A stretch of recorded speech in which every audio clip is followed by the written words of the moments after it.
जय हिंद। स्वागत है आपका आदर्शवाद में। दोस्तों, आज के इस वीडियो में हम बात करने वाले हैं रूस और यूक्रेन के वॉर के बारे में।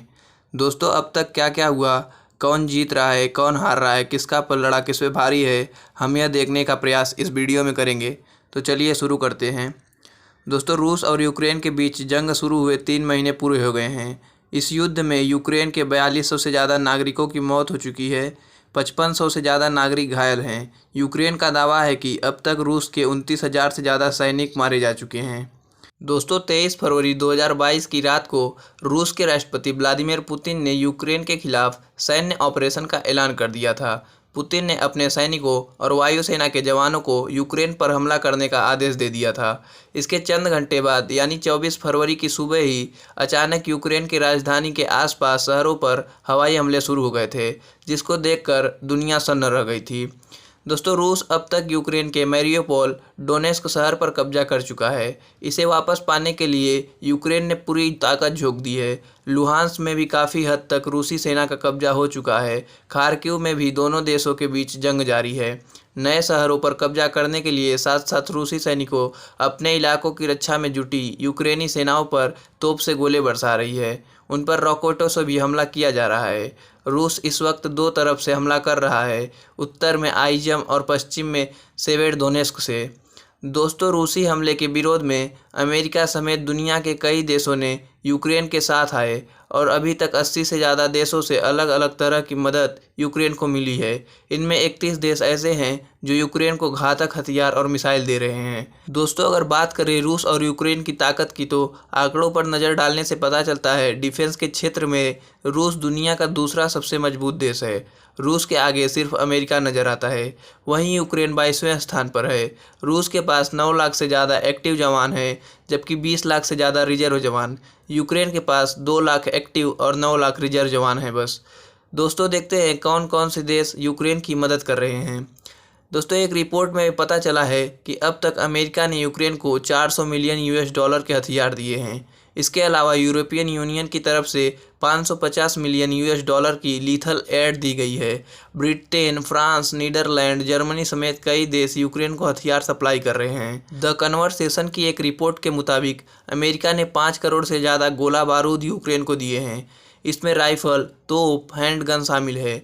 इनके अलावा Canada, Greece, Lithuania, Netherland, Poland, पुर्तगाल, रोमानिया, स्लोवेनिया जैसे देश भी इस तरह के हथियार यूक्रेन को दे रहे हैं।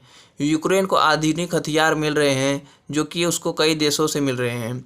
यूक्रेन को दूसरे देशों से मिलने वाले हथियार इतने आधुनिक और सरल है कि इसे कोई भी आदमी चला सकता है बिना ट्रेनिंग के। यही कारण है कि इसका प्रयोग यूक्रेन के आम नागरिक भी अपने देश की सुरक्षा के लिए कर रहे हैं। अमेरिका ने यूक्रेन को 7,000 से ज़्यादा जेवलिन मिसाइल दी है, जो कि एक एंटी टैंक मिसाइल है, जो कि पलक झपकते ही रूस के टैंकों को, एयरक्राफ्टों को तबाह कर रही है। 30 मिनट की ट्रेनिंग में इसे आसानी से चलाया जा सकता है। ये ऐसी मिसाइल है जिसे एक बार दागने के बाद फिर उसे रास्ते दिखाने की ज़रूरत नहीं है। मिसाइल आसानी से अपने टारगेट तक पहुंच सकती है। दोस्तों, इसी तरह कई अन्य देश स्टिंगर मिसाइल भी यूक्रेन को दे रहे हैं।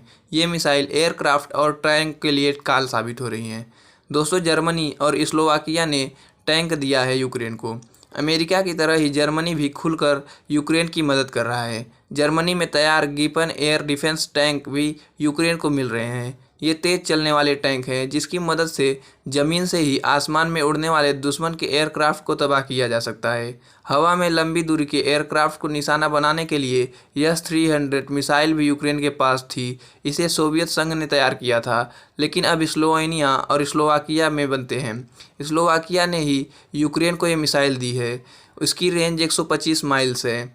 दोस्तों, अभी तक पता चला है कि रूस में चल रहे युद्ध की वजह से 75 लाख से ज़्यादा लोगों ने यूक्रेन छोड़ने को मजबूर हुए हैं। इसमें से करीब 43 लाख लोग पोलैंड जैसे देश में शरण लिए हैं। इसके अलावा 9.43 लाख लोग रोमानिया और 6.26 लाख लोग अपना देश छोड़कर हंगरी में रहने को मजबूर हैं। दोस्तों, युद्ध कब खत्म होगा, इस सवाल पर एक विशेषज्ञ का कहना है, इस वक्त दोनों देश पीछे हटने को बिल्कुल तैयार नहीं हैं। रूस किसी भी हालत में कमज़ोर दिखना नहीं चाहता, इसीलिए वह तब तक युद्ध नहीं रोकेगा जब तक यूक्रेन के सभी शहरों पर उसका कब्जा न हो जाए। पुतिन यूक्रेन के सभी शहरों पर कब्जा करके सत्ता परिवर्तन करना चाहते हैं।